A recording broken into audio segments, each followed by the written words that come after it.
Hello all, welcome back to mathschool.one.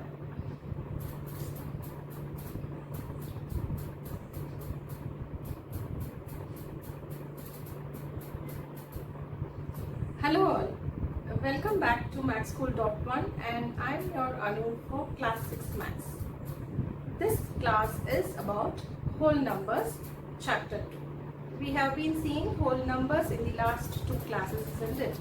And this class will be seeing some important problems in this chapter. Hope you have understood the concepts of whole numbers and we'll go ahead with the problems in this chapter. Okay, so let's get started.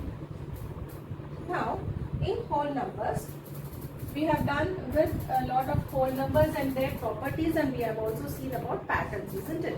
So just we'll brush up our ideas about whole numbers. Let us rearrange the given order of numbers in descending orders. Okay.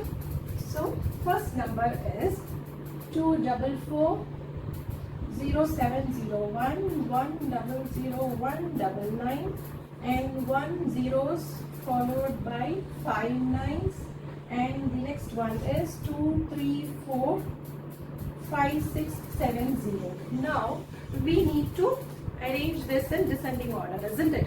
So for that we need to find which is greater and then move on to the smaller ones, isn't it? So let us see which is greater. We'll first place the commas appropriately so that we'll be knowing the place values.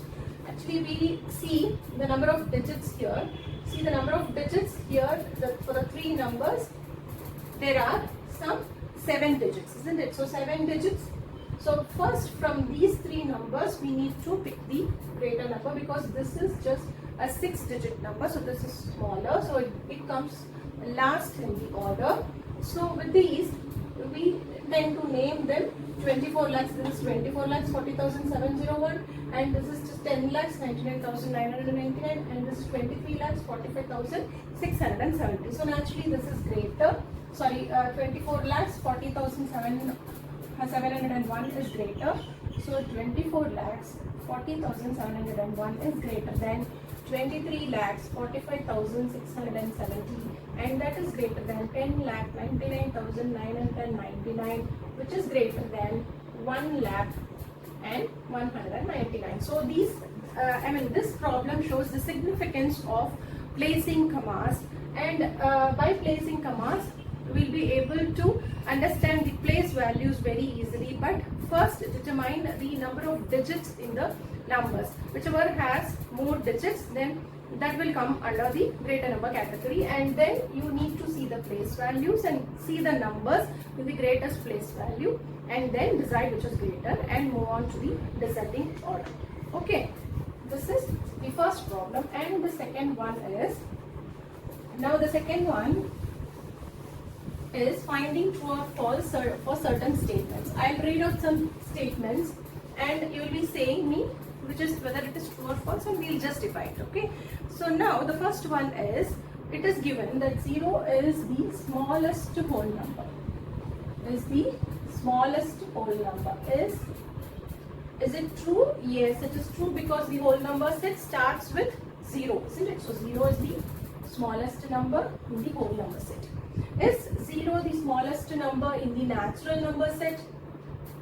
No, because it is the smallest number in the whole number set. So it is not the smaller number in the natural number set. Which is the smallest number in the natural number set? It is 1, isn't it? Because it starts from 1. So 1 is the smallest number in the natural number set. We need to remember it. All natural numbers are whole numbers. Are all natural numbers whole numbers? Yes, it is. Because whole numbers start from 1, 0, 1, 2, 3, 4, 5 and so on. Natural numbers start from 1, 2, 3. So all natural numbers belong to whole numbers too, isn't it? So that is true. All whole numbers are natural numbers. Are all whole numbers natural numbers? No, because 0 is not a natural number, isn't it? It's a whole number. 0 is only in the set of whole number and it is not in the natural number. So all whole numbers are not natural numbers, but all natural numbers are whole numbers. Next is, the predecessor of 2-digit number is never a single digit number. See, predecessor of 2-digit number, like take 23. The predecessor of 2-digit number is 22, so it is a 2-digit number.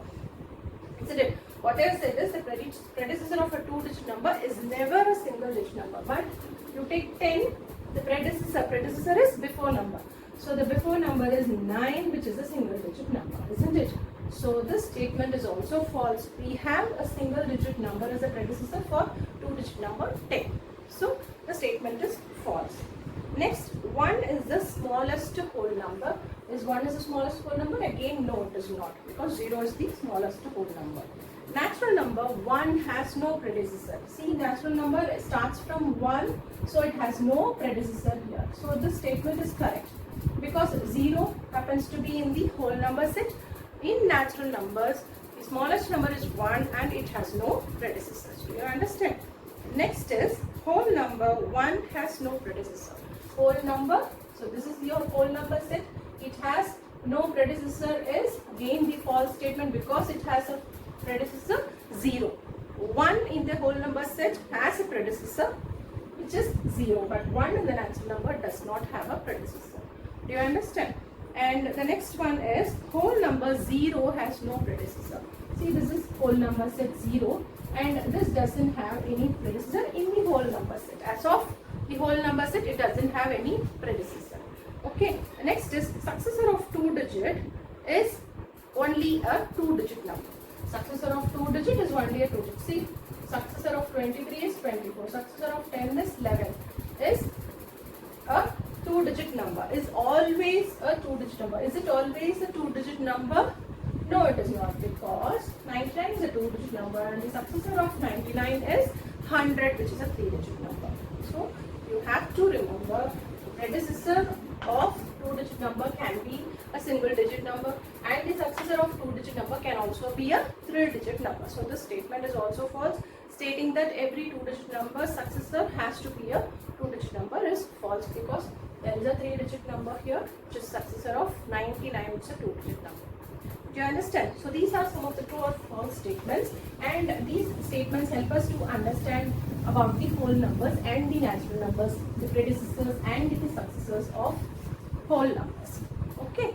Now the next one is the important one. You have to find the sum by suitable arrangement. So why do we need an arrangement to find the sum? As of now in this class, you will be able to find the sum, that is addition is very easy for you in this class. But what is the necessity for you to arrange it suitably to find the sum? That is, we need to arrange the numbers, given numbers, so that we will be able to find the sum more quickly than before. Okay. So the given numbers are 837 plus 208 plus 363. Now there are two ways in arranging them suitably. One way is splitting them according to their place values. See, 800 plus 30 plus 7 and 208 is 200 plus 8 and this 363 is 300 plus 60 plus 3. I have split them according to their place values so that I will be able to add them more quickly. 800 plus 200 is 1000, 1300 I get here. In tens place I get 90 and sorry, this is 7. Sorry for writing it as 70. 7 plus 8, 15 and this becomes 18 now. Now what is 90 plus 18 again? So a 90 plus 18 will be 108. 108 plus 1300 and this will give you 1408. So this will be so easy for me to add when I split them into their place values. Okay, so this is one method. The other method is what we have done in associative property. Do you remember associative property? We associate two numbers. Okay, we associate two numbers, add them, then we add to the next number. That is we see the units place, so that we search for the units place to get 10. The value should be 10 when added, so that it will be easier for us. So 837 plus 363 units place is 10 for us. So 6 plus 9 is again 10. So this gives you 1200. Now 1200 plus 208 is easy for me to add 1408. So the answer is correct. So you have two ways of arranging them suitably and then finding the sum, so that you get more quicker. The sum will be obtained quicker than the regular addition. Okay, so do observe and try to explore ways where you can do it more quickly than the usual method. Usually you can add, so this is just an addition, it will be easier for you in this class, but try to do it in a more quicker way so that you save some time. Okay, so this is how you suitably arrange and add. Likewise, we can do for multiplication also. Product can be done by suitable arrangements. So let's see if we have any sum for it. Yes, we have. So 4 into 166 into 25. This is one sum. And the next one is 125 into 40 into 8 into 25. So we have two sums which has to be suitably arranged and the product has to be formed out. Now see, 25 into 4 is 100 for me.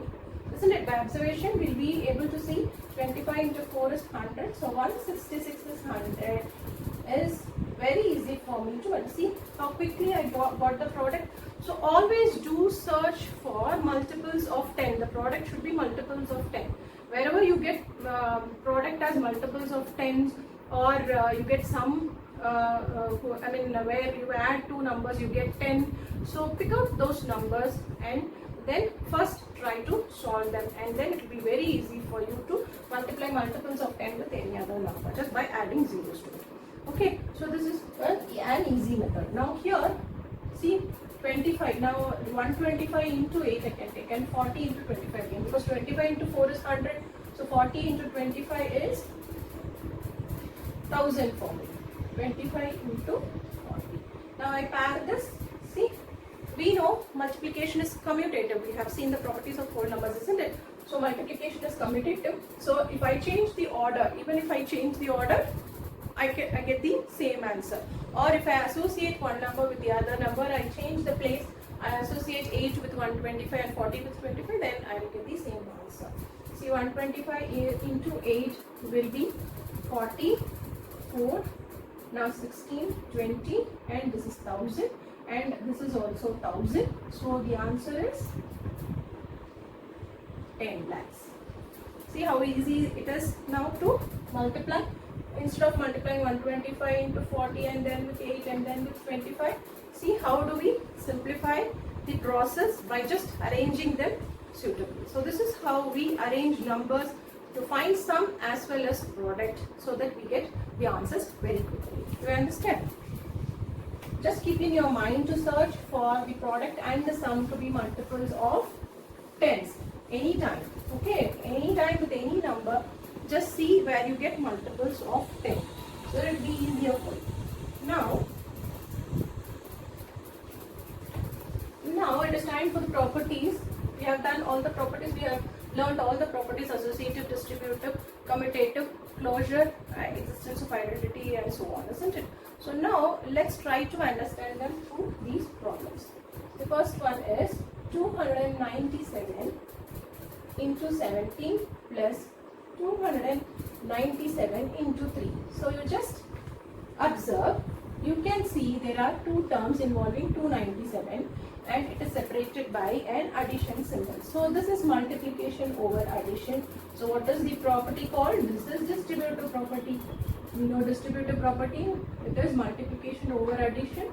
We have 297 here common. So this is distributed among 17 and 3. So I write this as 297 into, if I write just bracket, 297 just bracket, it means 297 into I take this 17, I take this plus sign and I take this 3. Because you see 297 is common for both 17 and 3. 297 into 17 plus 297 into 3. That is what it is given there. So we have applied distributive property and the answer is 297 into 17 plus 3 is 20.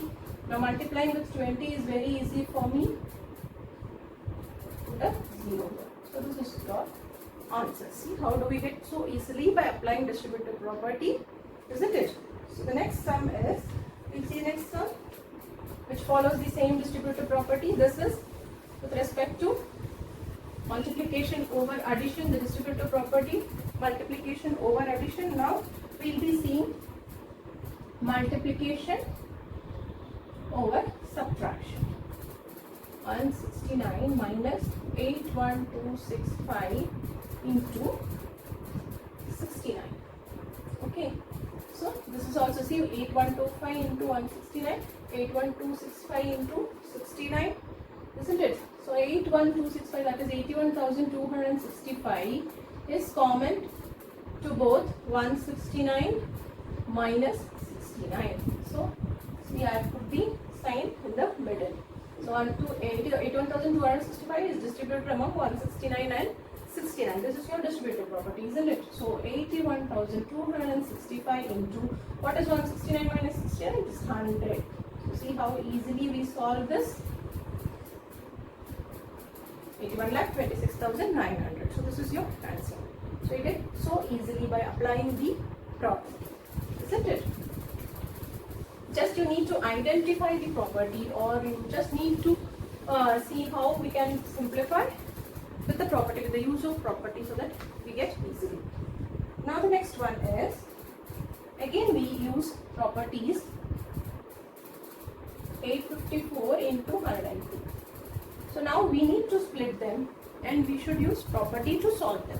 So as I said, looking for multiples of 100 so that it will be easier for you. So 100 I can split it into 100 plus 2.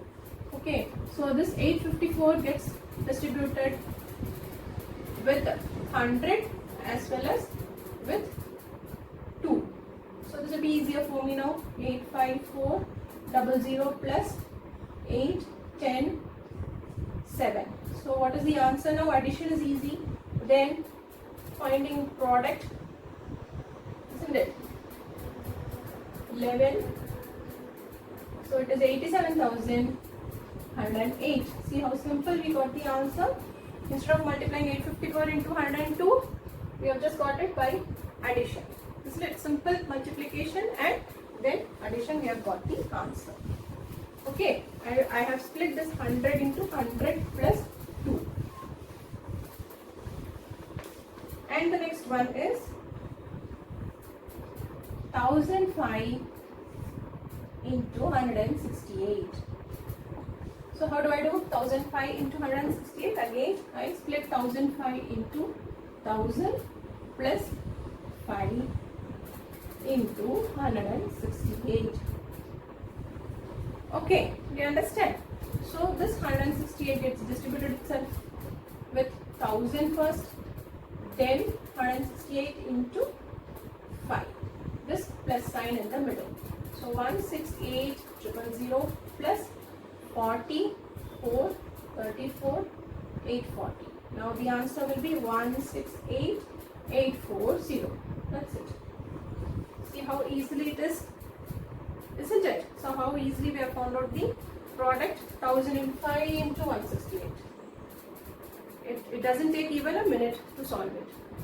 Okay, so now do you understand how to use properties to solve problems like this? So that is how we understand properties with numbers, and we use them to solve problems. Now we have a problem, a verbal problem. It says a vendor supplies 32 liters of milk to a hotel in the morning. Okay, in the morning he supplies 32 liters of milk and then 68 liters of milk in the evening. Okay, and he supplies milk at the rate of rupees 15 per liter. Okay, in the morning he supplies 32 liters and in the evening he supplies 68 liters and he supplies it at the rate of rupees 15 per liter. Okay, so you need to find what is the amount due to the vendor. Okay, so you just need to find what is the amount due to the vendor. So how do we find this? We just add 32 plus 68 so that we get the total. That is, we need to find the amount due to the vendor for a day, for a particular day. So 32 plus 68 will give you 10, 9 and that is 100. So this will be 100. If it is multiplied with the rate, that is 15 rupees per liter. If it is 15 rupees per liter, then for 100 liters it is 1500 rupees. That's it, we have got. Now how do we do this? We did this by 32 plus 68 into 15 because in the morning we need to pay 32 into 15. For 1 liter is 15 rupees for 32 liters. Then in the evening for 68 liters at the rate of 15 rupees per liter, isn't it? So we need to add to get the day's cost. So 32 plus 58, 32 plus 68, add the quantity and multiply it with 15. That is the rate per liter. We'll be getting 1500. So here too we are applying the distributive property. So do remember to apply the distributive property so that you can simplify the sum and you will be able to find out the answer more easily. Okay. So now there is one last sum where you need to identify the properties. So now we have seen what are the properties and we have solved sums too. Now just identify the properties. 425 into 136 is equal to 425 into 100 plus 30 plus 6. So this is always, see, multiplication over addition. This 425 is distributed to 100, 30 and 6. That is why 420 is multiplied with 136, isn't it? So this is what? This is naturally distributive property. This statement follows distributive property. And the second one is 2 into 49 into 50 is equal to 2 into 50 into 49. So what is this? See, the same thing, 2, 49, 50 are here too, but the order is changed. See, the place has been changed. 49, 50, the place has been changed in between them. So what is this? Yes, even if the order is changed, the product doesn't change. It gives you the same answer. So this is commutative property for multiplication. Commutative property for multiplication. So the answer will be same for you. It says commutative property says even if the order is changed, you get the same product. And 80 plus 2005 plus 20 is equal to 80 plus 2005 plus 20. Now what is this? See, addition. What you have addition? I said there is a difference between distributive property and this. Distributive property has two operations, multiplication and addition, whereas this, see, associative property, this is because 2005 is associated first with 20 and then with 80, but you have the same result for both these things. So associative property either has addition throughout or it has multiplication throughout, isn't it? Because whole numbers obey associative property for addition and multiplication only. So if it has single kind of operation, then we need to understand that it is associative property. Don't confuse this with distributive property, okay? Just because of the brackets, don't get confused. So this is associative property for addition. So now do you understand what are the properties and how the numbers, whole numbers follow these properties and how we use these properties, we apply these properties to simplify operations. So that is the main thing. We need to apply certain concepts. We need to apply all the concepts we study in our real life application, in our day-to-day life, in our day-to-day activities. When we do problems, we need to apply what we study. So that is more important. So up to this, we have come to an end of the whole number chapters. Hope you all have understood very well, and we'll see in another exciting chapter, and that chapter will be playing with numbers, the chapter 3, and it will be more interesting than this. And I'll catch you with the third chapter. Until then, it's bye from Anu for Maths 4.1. Thank you.